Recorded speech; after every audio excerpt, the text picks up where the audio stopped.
네, 이슈 분석 Y 시간입니다. 오르장 다행히 반등세가 나오고는 있지만 아직 안심하기에는 조금 이른 시장이죠. 오늘도 어떤 부분 체크해보면 좋을지 저희와 함께 고민해보면서 투자 전략 만들어 보셨으면 좋겠습니다. 김세용 전문가와 함께 하도록 할게요. 어서 오세요. 네, 안녕하세요. 네, 반갑습니다. 자, 오늘의 주제는 드라이빙 시즌 앞둔 국제 유가입니다. 유가가 산유국들의 감산에 대한 기대감으로 상승을 했습니다. 뉴욕 상업거래소에서 거래된 서부 텍사스산 원유 5월물은 전날보다 약 0.6%가 오른 53.4달러에 마감이 되었고요. 런던 IC 선물거래소의 브렌트 6월물도 0.52%가량 오른 모습을 나타냈습니다. 최근에 유가가 그래도 상승하는 방향세를 좀 나타내고 있는 듯한데 이렇게 유가가 올라오는 구체적인 이유에 대해서 먼저 좀 점검해 주실까요? 네, 지금 현재 유가가 오른 걸 보게 된다면 그 차트상에서 보면 이 바닥권에 있을 때가 47달러였습니다. 47달러에서 지금 현재 보면 53달러까지 12% 정도 상승했는데요. 이 바닥이 있을 때 이 지점이 가장 중요할 텐데요. 3월 26일 날 오펙과 비오펙의 장관급 회의가 열렸는데요. 이때 모니터링을 통해서 성명서를 발표했습니다. 글로벌 재고나 아니면 그 수급 동향에 따라서 향후에 연장할 가능성이 크다라고 이야기를 했고요. 이로 인해서 이때부터 이제 유가가 12거래일 동안 그 상승을 하게 되면서 12% 정도 상승을 했습니다. 이 영향이 가장 큰 것 같고요. 그리고 이제 5월 25일 날 그 172차 오펙 회의가 있는데요. 이때도 아마도 이런 그 흔히 말하는 생산량 목표가 3,250만 배럴인데 추가로 더 감산을 할지일지 아니면 또 연장을 할지에 대한 부분이 나온다면은 아마 제가 생각할 때는 지금 현재 수준보다도 더 높아질 가능성이 크다라고 보고요. 많은 사람들이 지금 현재 시리아에 대한 공습에 따른 그 유가 상승이 있지 않냐라고 보게 되는데 시리아 같은 경우는 그 산유국이 아닙니다. 그렇기 때문에 아마도 이 영향보다는 그 안전자산에 대한 부분, 그 금이나 달러에 대한 부분이 올라가고 있지만 유가에 대한 실질적 영향을 미치는 부분은 작다라고 말씀을 드릴 수가 있습니다. 네, 유가 상승과 관련된 이야기를 좀 우리가 짚어보고 있는데, 자, 일단은 올해 말까지 오펙 감산 합의가 좀 연장되지 않을까라는 전망도 이어지고 있습니다. 만약에 이렇게 된다라면은 뭐 2, 4분기에는 유가가 소폭 오르지 않을까라는 긍정적인 좀 관측도 나오고 있는 것 같은데, 향후 유가 향방에 대해서 이 부분도 좀 궁금합니다. 유가를 이제 보게 된다면 수요 측면과 그 공급 측면을 봐야 됩니다. 그러니까 수요 측면에서 제가 우선은 보는 거는 드라이빙 시즌이 다가오고 있다라고 볼 수가 있고요. 작년에 미국의 그 자동차 판매 대수가 1,753만 대였고요. 그리고 2015년 같은 경우는 1,748만 대였습니다. 자동차 판매가 점점 늘어나고 있고요. 이렇게 본다면 그 드라이빙 시즌인 그 5월달, 6월달부터는 이제 자동차 운행 거리가 늘어날 것이다라고 보고요.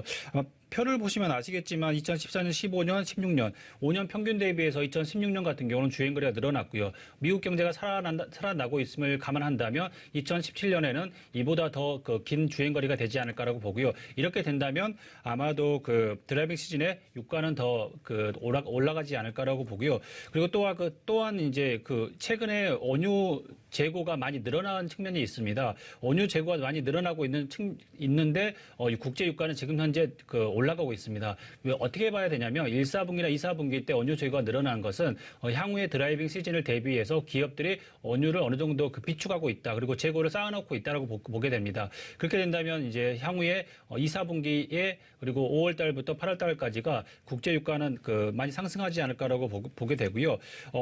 그 다음에 수요 측면을 보게 된다면 다음으로는 이제 중국 측을 봐야 됩니다. 중국 같은 경우는 수요 측면에서 굉장히 큰 역할을 하고 있는데요.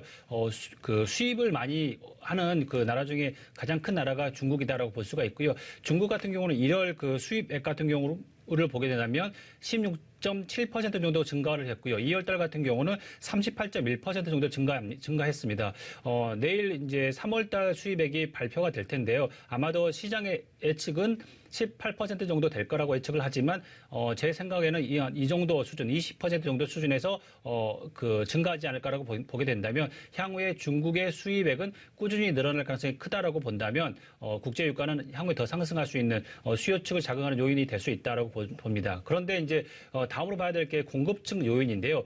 셰일가스 같은 경우가 보게 된다면 유가가 올라가게 된다면 이제 그 생산할 수 있는 기반들이 점점 생산을 투자를 하거나 아니면은 생산 시추 공수가 늘어나는 걸 볼 수가 있습니다. 베이커 휴즈사에서 발표하는 그 시추 공수를 보게 된다면 저번 주까지만 해도 600개를 넘어섰습니다. 과거 2, 3년 전만 하더라도 2,000개에서 3,000개 정도 되던 시추 공수가 이제 유가가 떨어지게 되면서 많이 줄었다가 다시 최근에 늘어나는 모습 보이는데요. 텍사스 퍼미언 지역이나 이글포드 그리고 바튼 같은 지역에서 이제 이런 생산이 늘어난다면 유가를 떨어뜨리는 요인이 되겠죠. 그리고 또한 트럼프 같은 경우는 행정명령을 통해서 송유관 건설에 대한 부분을 도장을 찍었기 때문에 아마도 이 부분에 대해서도 아마 유가에 대한 석유산업 규제가 이제 완화가 되게 되면서 유가 공급을 더 늘릴 수 있는 요인들이 있다라고 봅니다. 그렇게 된다면 아마도 우리가 생각할 때는 그 밴드가 $50에서 $60까지 그 밴드에 머물러 있다가 더 올라가게 된다면 셰일가스나 이런 부분 때문에 떨어지지 않을까라고 생각을 하게 됩니다. 네, 말씀하신 것처럼 이 드라이빙 시즌과 같은 계절적 성수기나 또 혹은 정치적인 이슈에 따른 공급 문제로 유가가 바닥을 좀 잘 다져져 오면서 올라오고 있는 상황입니다. 때문에 어떻게 보면 이제 투자 전략을 잘 잡아봐야 될 시즌인 것 같은데 정유주에 대한 관심도 좀 높아지지 않을까요? 투자 전략 어떻게 잡아보면 네, 좋을까요? 맞습니다. 네. 지금 현재 보게 된다면 우리나라 같은 경우는 석유화학 제품의 수출들, 철강 수출이 굉장히 크죠. 그리고 반도체나 자동차보다 더 크기 때문에 원자재 가격이 상승하게 된다면 우리나라 경제의 수출액이 늘어나게 됩니다. 우리나라 같은 경우 보게 된다면 과거 보면 원자재 가격이 상승하게 된다면 러시아나 사우디의 경제가 좋아지는 것처럼 우리나라 경제도 같이 좋아지게 됩니다. 수출 단가를 그니만 수출 단가를 높일 수 있기 때문에 수출액이 더 늘어나기 때문이죠. 그래서 원자재 가격이 상승하게 된다면 우리나라 경제 같은 경우 굉장히 크게 혜택을 받는 나라이다라고 볼 수가 있습니다. 국제유가가 지금 현재 수준보다도 더 상승한다면 제가 생각할 때는 정유주, 화학주 그리고 이런 철강 관련된 주들이 어닝 서프라이즈가 나올 것이다라고 보고요. 이제 어닝 시즌이 나오기 때문에 이제 이런 부분에 대해서 감안을 하더라도 제가 생각할 때는 더 좋은 실적들이 나오지 않을까라고 보고요. 향후에 2, 4분기 때 국제유가가 지금 수준보다도 10에서 15% 정도 더 상승한다면 이들 기업들에 대한 관심을 높이시는 것도 좋지 않을까라고 생각이 듭니다. 그리고 또 유가 같은 경우는 보게 된다면 지금은 수요 측면에서 보면은 어느 정도 수요 증가율은 늘어나지만 공급 증가율은 떨어질 수 있는 요인들이 있다. 그리고 5월 25일 날 산유국 회의에서 흔히 말하는 추가 감산을 하거나 아니면 연장하는 부분이 나온다면 더 상승할 수 있는 모멘텀이 제공되기 때문에 아마도 국제유가는 $60까지는 충분히 갈 수 있는 여력이 있다라고 봐서 유가 ETF에 대한 투자를 늘릴 수 있는 것도 괜찮을 것 같고요. 만약에 향후에 어느 정도 조정을 받아서 $50까지 내려온다면 꾸준히 유가 ETF나 아니면 이 관련된 주들을 꾸준히 매집을 하셔서 여름 정도의 차익 실현이나 수익 실현을 하시는 게 좋지 않을까라는 생각이 듭니다. 네, 시장이 좀 워낙에 어렵다 보니까 대안 투자들 찾고 계신 분들에게도 좋은 전략이 될 것으로 보여지고 있습니다. 유가의 향방까지 함께 예측해 보면서 투자 전략 만들었으니까요. 이 부분 참고해 보시면 좋을 것 같네요. 이슈 분석 와의 시간 김세용 전문가와 함께했습니다. 오늘 말씀 고맙습니다. 네, 계속해서 선물 옵션 투자 전략 시간입니다. 모카골드 조효연 전문가와 함께하도록 할게요. 전문가님 안녕하십니까? 네, 안녕하십니까. 모카골드입니다. 네, 반갑습니다. 자, 현물 시장에서는 외국인들 오늘 장에서 매도와 매수를 계속해서 오가고 있는 향방입니다. 선물 시장의 흐름은 어떠한지 분석해 주실까요?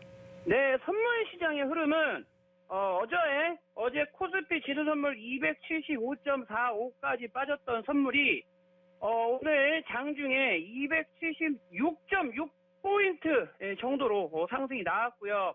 또한 다시 장중에 선물이 275.9까지 빠졌다가 또 276.5로 올랐다가 오르락 내리락 반복을 하고 있죠.